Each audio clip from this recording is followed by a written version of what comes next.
अस्सलाम वालेकुम व्यूअर्स।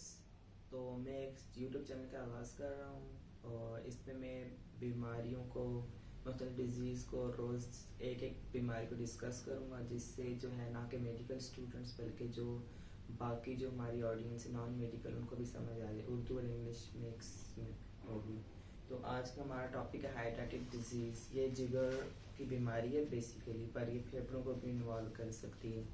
तो हम पहले इंट्रोडक्शन करेंगे, फिर मैं कुछ क्लिनिकल फीचर्स बताऊंगा, इसकी इलामात, और फिर मैं इसके बताऊंगा इन्वेस्टिगेशन कौन से टेस्ट करवाने चाहिए और फिर मैनेजमेंट कैसी होती है। मैं साथ में बुक से देख के बताऊंगा ताकि कोई चीज़ में छोड़ ना जाऊँ। तो इंट्रोडक्शन ये है कि ये एक कीड़ा होता है, डॉग टेप वॉर्म जिसको बोलते हैं। तो ये इसके अंदर जो है ये डॉग के अंदर होता है। तो डेफिनेटिव होस्ट का इसके अंदर डॉग होता है, डॉग के फीसिस के अंदर ये बाहर निकलता है, एक साइकिल होती है। फिर ये जो मवेशी होते हैं उनके घास में जाता है और घास को खाते हैं तो उनके अंदर चला जाता है। उनके अंदर जब जाता है तो साथ में फिर इंसानों में भी चला जाता है। तो उनके फीसिस के थ्रू तो इंसान का कांटेक्ट होता है तो इंसानों में भी चला जाता है ये। तो इस तरह जाके ये किसी भी आर्गन को अफेक्ट कर सकता है, पर ये जिगर को सबसे ज़्यादा अफेक्ट करता है। तो मतलब चांसेस ज़्यादा यही होते हैं कि 100 में से 90 की जिगर को इफेक्ट करते हैं। तो अब इसके कुछ क्लिनिकल फीचर्स हैं, ये 4 तरह से प्रेजेंट कर सकते हैं।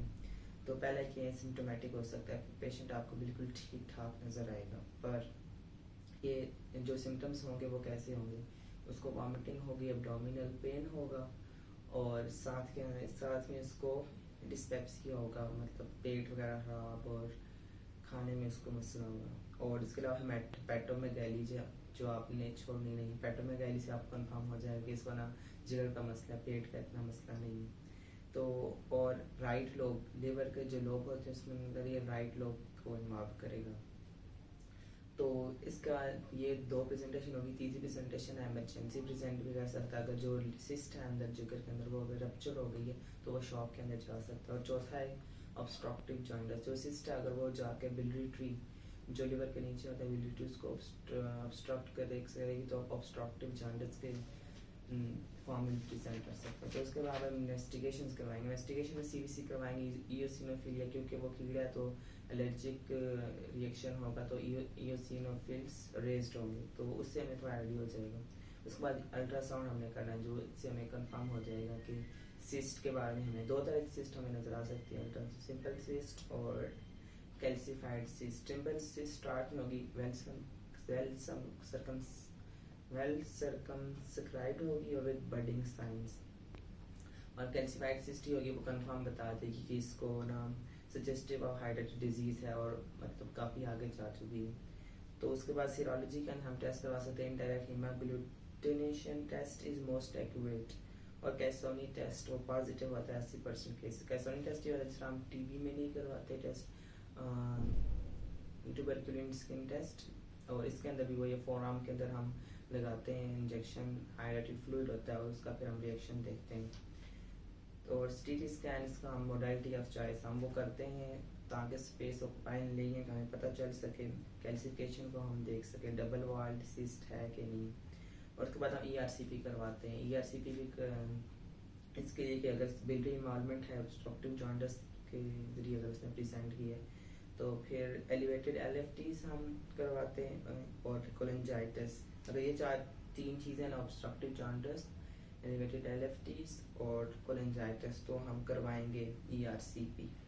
अब हम मैनेजमेंट की तरफ जाते हैं। मैनेजमेंट में लिवर मैंने आपको बताया था ये जिगर की बीमारी है, पर ये फेफड़ों को भी बीमार करती है।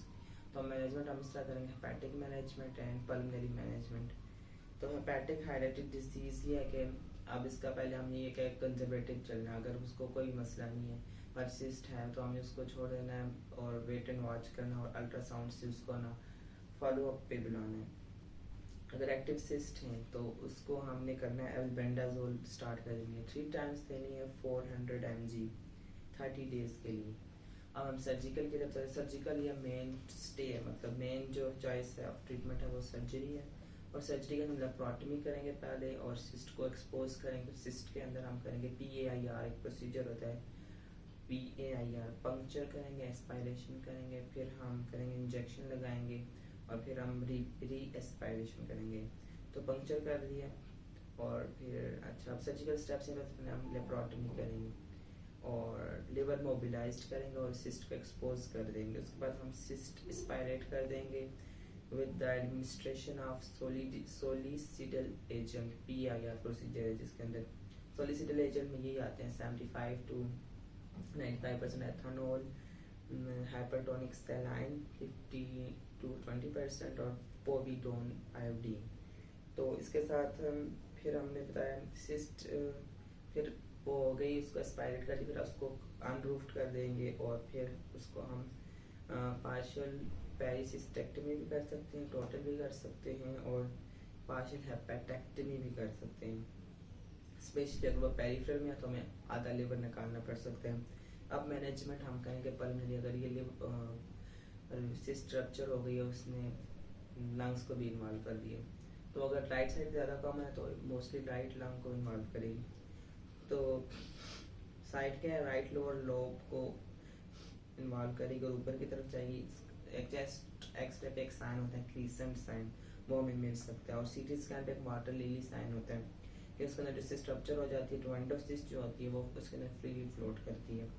ट्रीटमेंट ये इसके अंदर सर्जरी ट्रीटमेंट है, लाइक सर्जिकल ऑप्शन का पेरिसिस्टेक्टमी है और लोबेक्टमी है और न्यूमेटेक्टमी। ये मेरी पहली वीडियो थी, तो इंशाल्लाह मैं आगे भी वीडियो इस तरह की डालता रहूँगा। अगर ये वीडियो आपको यूज़फुल लगती है तो इसको लाइक करें और चैनल को सब्सक्राइब करें।